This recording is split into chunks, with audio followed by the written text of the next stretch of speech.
નમસ્કાર દર્શક મિત્રો, મધ્ય ગુજરાતના અવાજ ન્યૂઝ ગુજરાતી ચેનલમાં આપનું હાર્દિક સ્વાગત છે।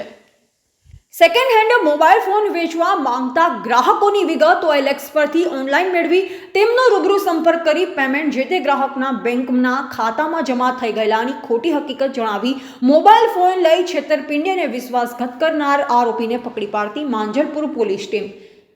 માંજલપુર પોલીસ સ્ટેશન ખાતે સેકન્ડ હેન્ડ મોબાઈલ ફોન વેચવા માંગતા ગ્રાહકોની વિગત OLX પરથી ઓનલાઈન મેળવી તેમનો સંપર્ક કરી ઓનલાઈન દર્શાવેલ કિંમતમાં મોબાઈલ ફોન ખરીદ કરવાની સંમતિ આરોપીએ બતાવી। ગ્રાહકોને રૂબરૂ મોબાઈલ સાથે બોલાવી તેમના બેંક એકાઉન્ટમાં પૈસા ઓનલાઈન ટ્રાન્સફર થઈ ગયેલાનું ગ્રાહકોને જણાવી ગ્રાહકોના મોબાઈલ ફોન મેળવી બાદમાં ગ્રાહકોના ખાતામાં પૈસા જમા નહીં કરી ગ્રાહકો સાથે છેતરપિંડી અને વિશ્વાસઘાત કરનાર આરોપી વિરુદ્ધની રજૂઆત પોલીસ સ્ટેશન ખાતે મળેલ, જે અનુસંધાને માંજલપુર પોલીસ સ્ટેશન ખાતે 2 ગુના નોંધવામાં આવેલ। વડોદરા શહેર પોલીસ કમિશનર અનુપમસિંહ ગહલોત તથા અધિક પોલીસ કમિશનર મનોજ નીનામા સાહેબ તથા નાયબ police commissioner doctor Leena Patil zone 3 તથા મદદનીશ police commissioner Pranav Kataria F division નાઓએ આ ગુનામાં સંડોવાયેલ આરોપીને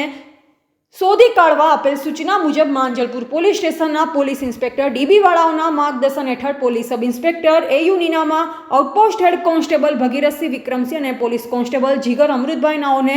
મળેલ બાતમી હકીકત આધારે આ છેતરપિંડી અને વિશ્વાસઘાત કરનાર આરોપી આકાશ દિનેશ ચંદ્ર જાની રહેવાસી મકાન નંબર 8 વિઠ્ઠલધામ માનવ ધર્મ આશ્રમની પાછળ અવધૂત ફાટક પાસે માંજલપુર વડોદરા શહેરનાને પકડી તેના વિરુદ્ધ કાયદેસરની કાર્યવાહી કરવામાં આવેલ છે।